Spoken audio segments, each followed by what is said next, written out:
Agora nós vamos para a nossa primeira entrevista com o Dr. Otávio Fortes. Ele que é geriatra, veio hoje bater um papo com a gente para falar sobre o sono, sobre o dormir das nossos queridos idosos, aquelas pessoas da terceira idade que precisam ter um sono tranquilo.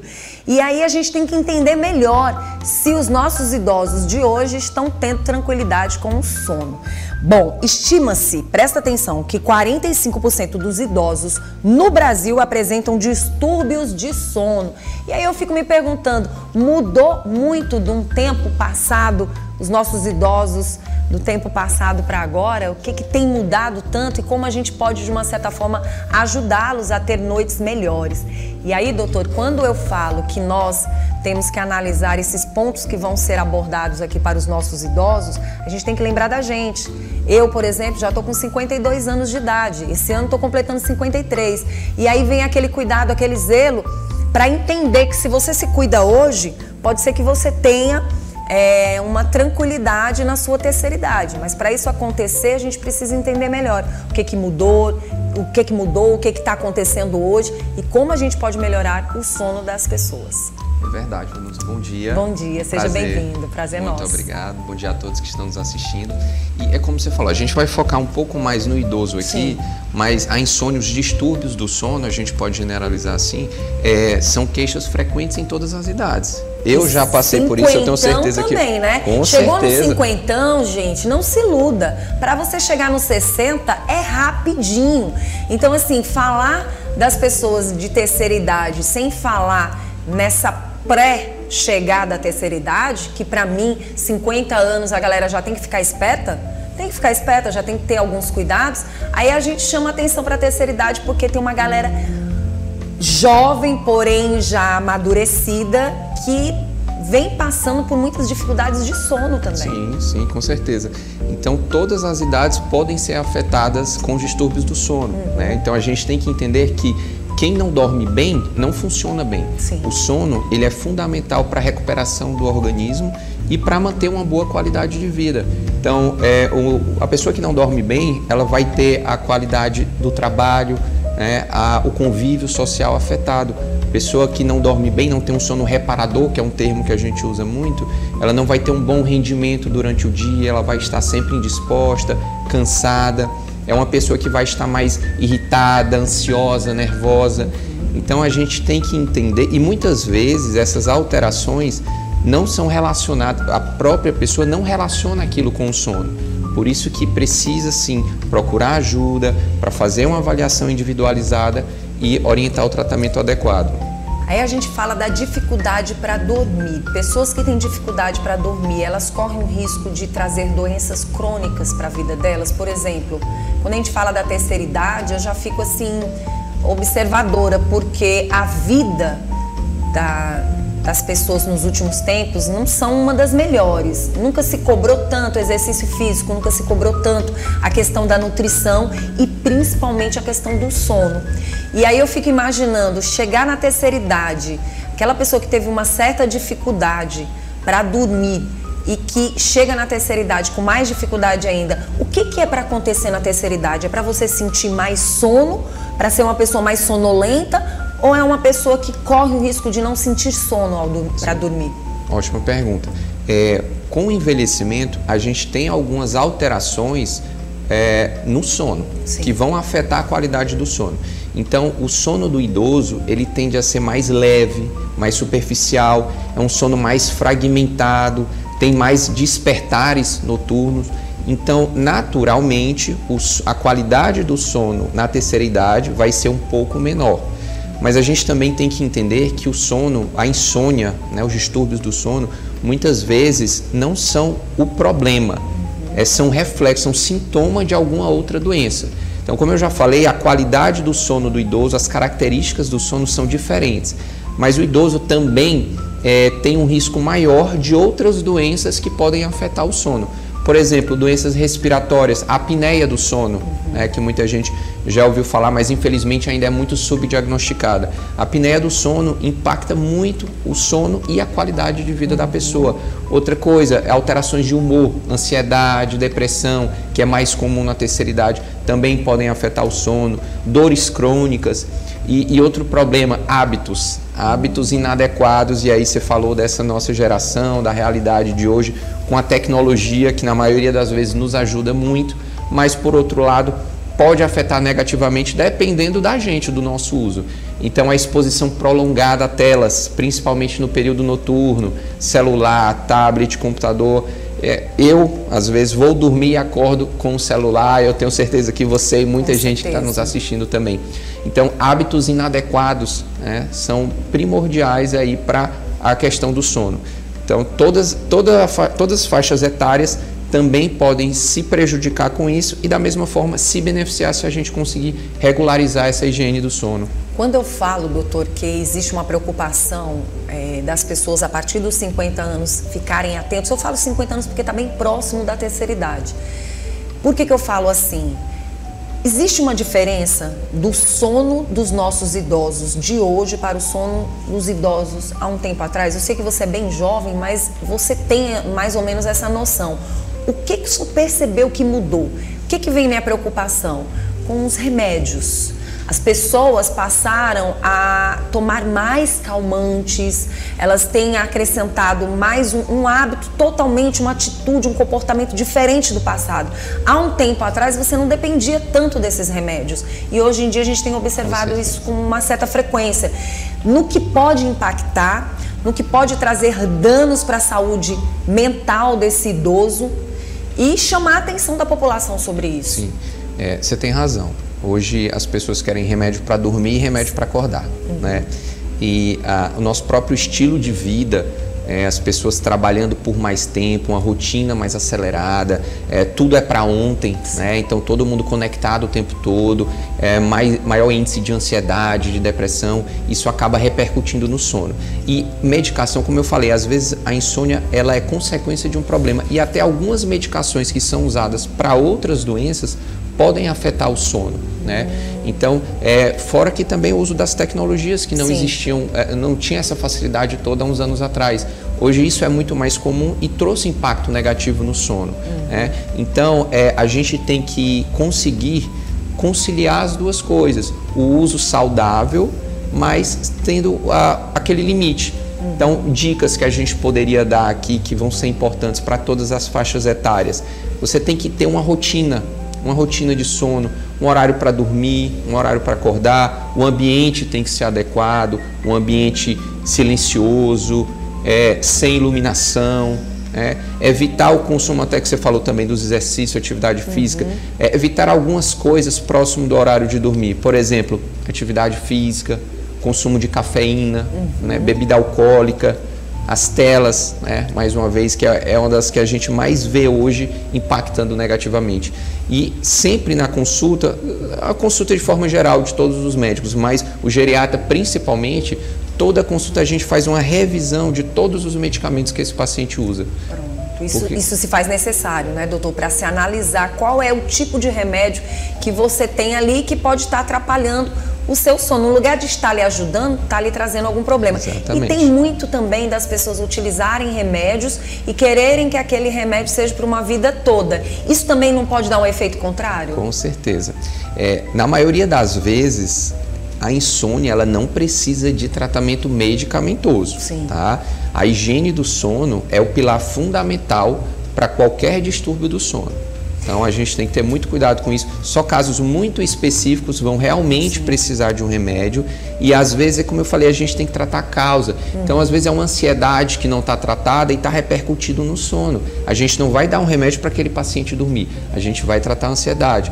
Tem situações específicas sim que precisam de uma medicação, um indutor do sono, por exemplo, mas sempre uma avaliação muito bem individualizada e pelo menor tempo possível.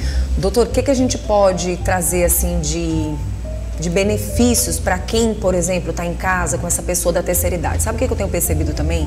Que pessoas que chegaram na terceira idade, os próprios familiares ainda acreditam que por aquela pessoa ser ativa, por aquela pessoa estar mais consciente das coisas, querem trazer responsabilidade para as pessoas como se eles tivessem seus 40 anos, 40 e poucos anos, e muitos jovens, às vezes, tiram proveito da situação e passam a dar mais responsabilidade para essas pessoas da terceira idade. É entender que a responsabilidade dessas pessoas são delas e que muitas vezes você quer fazer com que essa pessoa da terceira idade não tenha a idade que tem, né? Atribuindo responsabilidades em horários impróprios, por exemplo.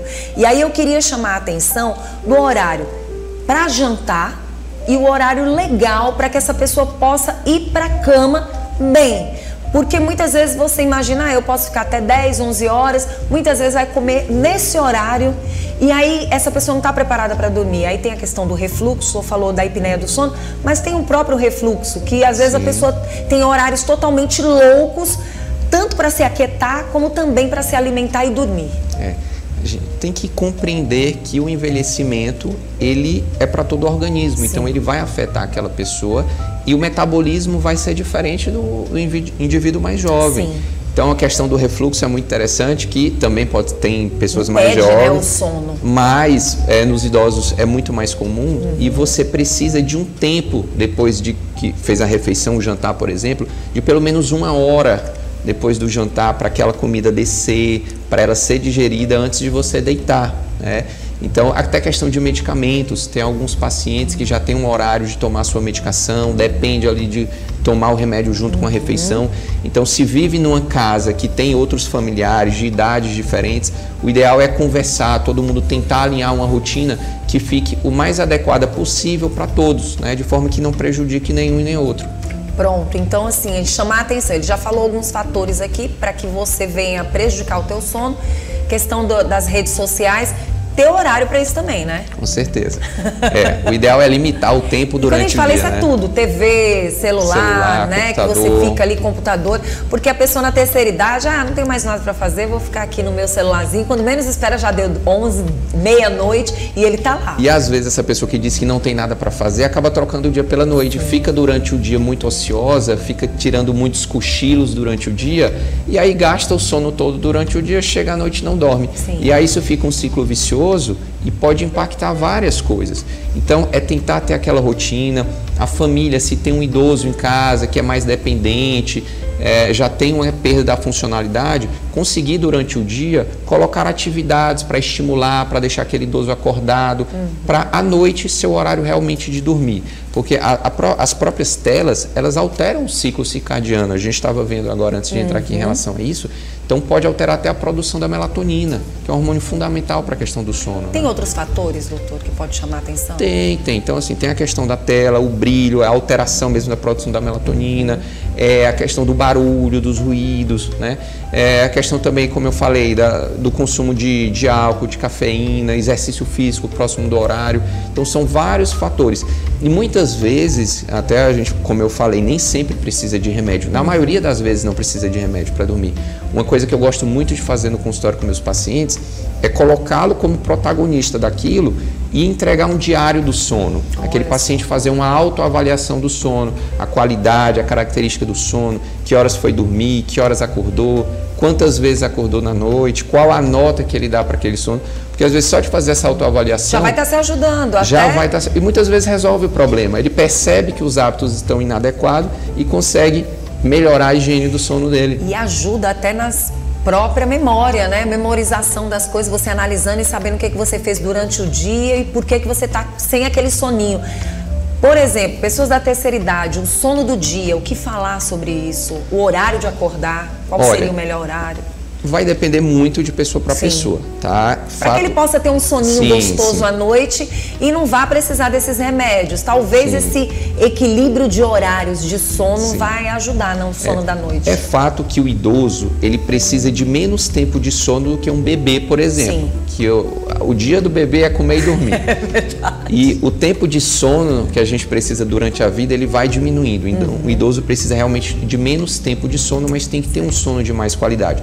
Então, se é uma pessoa que passou a vida toda acordando muito cedo para trabalhar, se acostumou a dormir 5 horas por dia e aquilo para ele era suficiente, dava uma qualidade do sono, era um sono reparador, não vai ser na terceira idade que ele vai mudar esse padrão. Então a gente tem que entender o histórico daquela pessoa para ver quais as condições que ele está acostumado. Tem gente que realmente precisa um tempo maior. Agora, como você falou, da memória.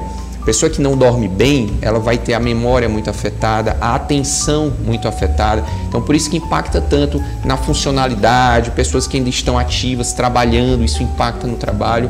E é muito comum também a gente receber paciente no consultório preocupado com os esquecimentos que estão ficando cada vez mais frequentes e já vem com medo de ser uma demência ou Alzheimer e às vezes não atribui o sono. E quando a gente vai conversando melhor, avaliando, às vezes faz um exame para avaliar o sono, a polissonografia, às vezes a gente consegue entender que o problema é ali, é um sono de má qualidade, não reparador. E a gente trata o sono e o paciente percebe uma melhora da memória. Doutor, quais são os riscos de problemas de saúde a curto e longo prazo? O que alertar? Cheguei na terceira idade. Então, a curto prazo, principalmente a questão da qualidade do dia a dia do trabalho, da relação dentro de casa, da ansiedade, a irritabilidade, a indisposição, né, durante o dia, o paciente muito sonolento. Isso aumenta o risco de quedas também. Sim. Principalmente aquele idoso que começa a acordar muito à noite, vai levantar para ir no banheiro, às vezes cai e dali vão vir outros problemas. Mas a longo prazo a gente também pode ter dificuldade no controle de pressão, né? Piora do quadro de obesidade, sobrepeso, é um paciente que não está conseguindo mais fazer uma atividade física adequada. Então, a alimentação, questão de refluxo. Então, ao aumento do risco cardiovascular de uma forma geral, né? Então, são vários problemas que podem decorrer disso. Muito bom a gente falar sobre isso. E aí a gente chama a atenção, doutor, porque quando eu falei que traria o doutor aqui, muitas pessoas me perguntaram e também tem uma questão de curiosidade sobre a vitamina B12, que é uma vitamina que a gente sabe que é indicado pelo profissional. O que falar dela na terceira idade? Olha, vitamina, a gente ultimamente tem ficado muito, vamos dizer assim, popularizado a reposição de vitaminas. A gente tem que entender que vitaminas também são medicamentos. E antes da gente indicar, antes da gente repor, a gente tem que passar por uma avaliação individualizada, fazer a dosagem dessas vitaminas, ver se o paciente tem indicação ou não, quanto de reposição ele precisa, que isso vai variar muito. Vitamina B12, vitamina D, que são muito importantes nessa faixa etária, cada um tem seu perfil. Vitamina B12, principalmente na composição do sistema neurológico, sistema muscular. Então, hoje existem alguns tipos de demência que estão relacionados à deficiência de vitamina B12. Pois é, porque a gente não ouve falar tanto na terceira idade de pessoas que não se suplementaram dessa forma. E aí é importante a gente falar sobre isso, porque nunca se falou tanto de demência na terceira idade, nunca se falou tanto de mal de Alzheimer na terceira idade como nos últimos tempos, doutor. E aí a gente tem observado que alguns médicos, principalmente os endocrinologistas, eles têm indicado para uma galera não tão com idade tão avançada, mas também parece que uma prevenção. Sim. E aí isso chama atenção, né? A incidência maior de demências é natural pelo envelhecimento populacional que a gente está passando, né? Então a gente está vivendo mais e por mais tempo. Então é normal que doenças que são mais comuns nos idosos, como a demência, elas estejam cada vez com um número diagnóstico maior, né? E aí a gente tem que ver quais são as causas dessas demências. Quando a gente está investigando um paciente com problema de memória, com a suspeita de um quadro demencial, a dosagem dessas vitaminas, elas fazem parte, né, da nossa investigação inicial, porque às vezes aquela deficiência está causando o problema de memória e a gente trata, faz a reposição da vitamina e o paciente melhora, né? Mas é como eu falei, tem que ser uma avaliação muito individualizada. Da mesma forma que mesmo indivíduos mais jovens, principalmente indivíduos que não consomem carne, indivíduos veganos, têm uma predisposição maior a ter deficiência dessas vitaminas. Muito interessante. Doutor, eu queria chamar a atenção da população, principalmente dos cuidadores, né? Um alerta para essas pessoas que costumam cuidar das pessoas da terceira idade. O que a gente pode dizer para eles? Como é que eles devem lidar? O que seria mais interessante para falar? Tá. Então, reforçando aqui a questão da higiene do sono, né? Quando é uma pessoa mais dependente, que tem um cuidador ali, então esse cuidador tem que estar preparado para criar um ambiente adequado. Então, chegou próximo da hora de dormir, o paciente tem que estar num ambiente escuro, um ambiente silencioso, desligar todas as luzes, desligar a TV, às vezes colocar uma música relaxante, né? Tem alguns pacientes que gostavam muito de músicas, então entender o gosto daquele paciente, colocar uma música relaxante, às vezes ler um livro, né? Uma meditação. e saber identificar problemas no sono. Então percebeu que aquele idoso está acordando muito à noite, está muito agitado, ou de manhã acordou muito cedo, está muito cansado durante o dia, dormindo muito, é pedir para a família marcar uma avaliação médica ou conversar com o médico que já acompanha, passar esses problemas, reavaliar as medicações para nos ajudar a tratar melhor essa pessoa. Doutor, chegamos na terceira idade. A partir do momento que você já está na terceira idade, o senhor indicaria, primeiro, buscar um geriatra para poder entender como é que está a saúde daquela pessoa que está chegando na terceira idade, e também quais seriam os exames, por exemplo. Os exames também vai depender de idoso para idoso? Com certeza. O geriatra, a gente não só trata as doenças, né? A gente foca também muito na parte da prevenção de doenças, do rastreio de doenças que, às vezes, se a gente diagnosticar numa fase inicial, a gente consegue tratar e muda totalmente a evolução daquele quadro, por exemplo, de um câncer, né? Então, o ideal é, mesmo antes de sentir algum problema, começar a fazer esse acompanhamento. E, de acordo com cada paciente, a gente tem os exames específicos para pedir, tá? Principalmente dos rastreios, a gente usa muito faixas etárias.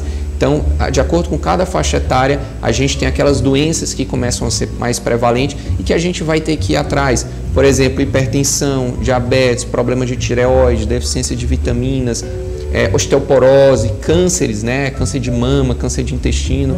Então, é algo que realmente precisa de uma avaliação individualizada para a gente saber o que pedir para cada um.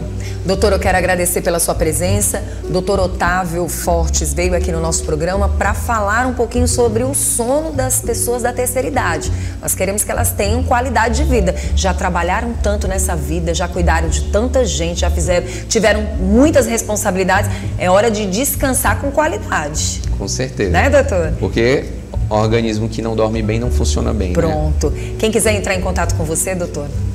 Pode entrar em contato pelo Instagram Dr. Otávio Geriatra, lá também tem o telefone do consultório, pode mandar direct, a gente está à disposição para tirar qualquer dúvida e sempre que precisar estarei aqui. Tá bom, doutor, é sempre muito bom tê-lo aqui para a gente levar todas essas informações necessárias para ajudar de fato a população, porque sono bom se faz necessário.